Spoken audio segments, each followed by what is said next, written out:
নমস্কার বন্ধুরা, সুস্বাদে তোমাদের সবাইকে স্বাগত। আজ তোমাদের সাথে একটা স্যুপের রেসিপি শেয়ার করব। আমার আজকের রেসিপি কর্ন ক্যারেট স্যুপ।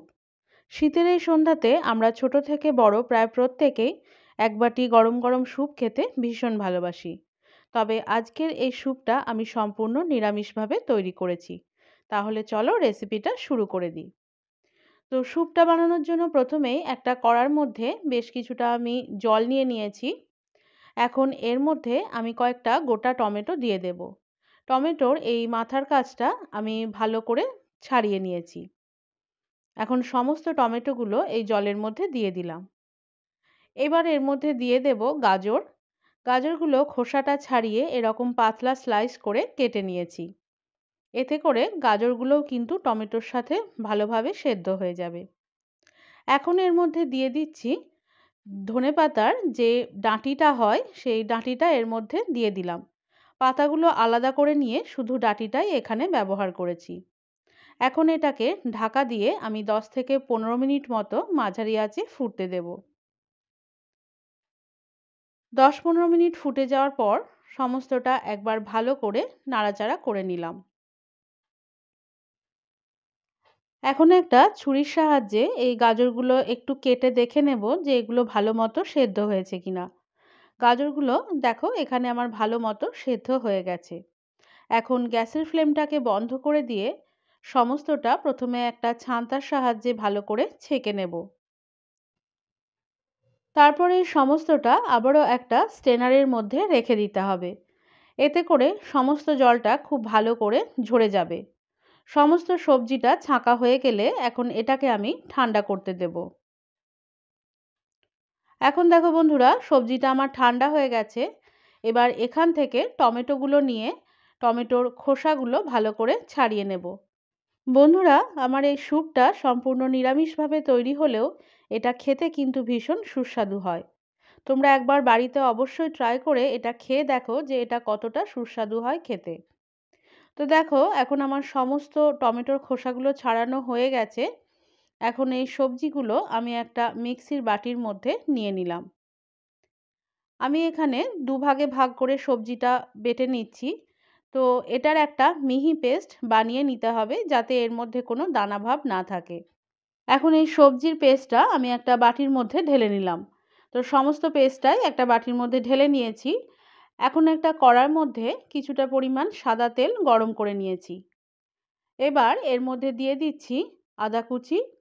আদাটা একটু মিহি করে কুচি করে নিতে হবে। আর দিয়ে দিলাম কাঁচা লঙ্কা কুচি। এখন এটাকে একবার ভালো করে নাড়াচাড়া করে নেব। এখন বন্ধুরা এর মধ্যে দিয়ে দিচ্ছি তেজপাতা আর দিয়ে দিচ্ছি কয়েক টুকরো দারচিনি। তো এটা কিন্তু ফোড়নের সময় দিতে হতো, কিন্তু আমি ফোড়নের সময় এটা দিতে স্কিপ করে গেছিলাম।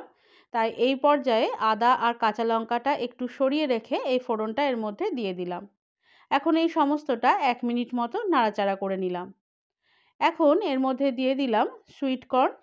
সুইট কর্নগুলো দেওয়ার পরও এটা মিনিট 2 মতো আমি মাঝারি আঁচে নাড়াচাড়া করে নেব। মিনিট 2 নাড়াচাড়া করলেই দেখবে সুইট কর্নগুলোর কালারটা বেশ একটু চেঞ্জ হয়ে গেছে। এই পর্যায়ে এর মধ্যে সেদ্ধ করে রাখা সবজির যে পেস্টটা আছে সেটা দিয়ে দিলাম। এটা দিয়ে আমি 1 মিনিট মতো নাড়াচাড়া করে নেব।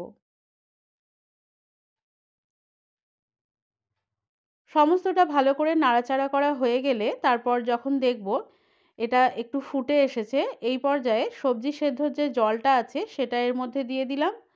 আর আমি মিক্সির বাটি ধোয়া যে জলটা আছে সেই জলটাও এর মধ্যে দিয়ে দিলাম। এবার এর মধ্যে দিয়ে দিচ্ছি পরিমাণ মতো নুন, দিয়ে দিচ্ছি সামান্য একটু চিনি।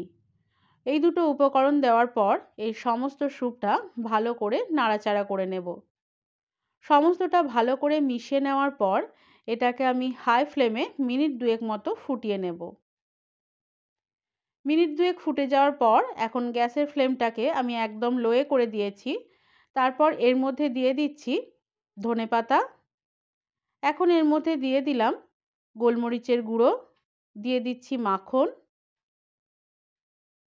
এখন এর মধ্যে দিয়ে দেব কর্নফ্লাওয়ার মিশিয়ে রাখা জলটা।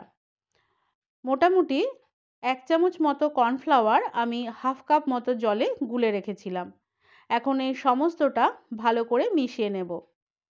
সমস্তটা মিশে যাওয়ার পর এটা 1 মিনিট মতো ফুটিয়ে নিতে হবে। তারপর গ্যাসের ফ্লেমটা বন্ধ করে দিতে হবে। দেখো বন্ধুরা, দারুণ সুন্দর স্যুপ কিন্তু তৈরি হয়ে গেছে। আর এটার থিকনেসটাও আমি তোমাদের দেখিয়ে দিলাম। এখন এই স্যুপটা আমি গরম গরম সার্ভ করব। তো এখন এটা আমি একটা সার্ভিং বোলের মধ্যে তুলে নিচ্ছি।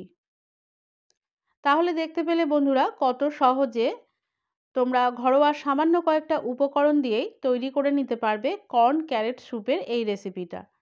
আর আমি এই রেসিপিটা বানিয়েছিলাম মোমোর সাথে। আমি এটা যে মোমোর সাথে বানিয়েছিলাম তার রেসিপির লিংক আমি ডেসক্রিপশন বক্সে দিয়ে দিয়েছি, তোমরা চাইলে সেখানে গিয়ে দেখে নিতে পারো। আর আমার আজকের রেসিপি ভালো লেগে থাকলে লাইক, শেয়ার, কমেন্ট করার সাথে সাথে চ্যানেলটিকে সাবস্ক্রাইব করে বেল আইকনটি ক্লিক করারও অনুরোধ জানালাম। সকলে সুস্থ থেকো।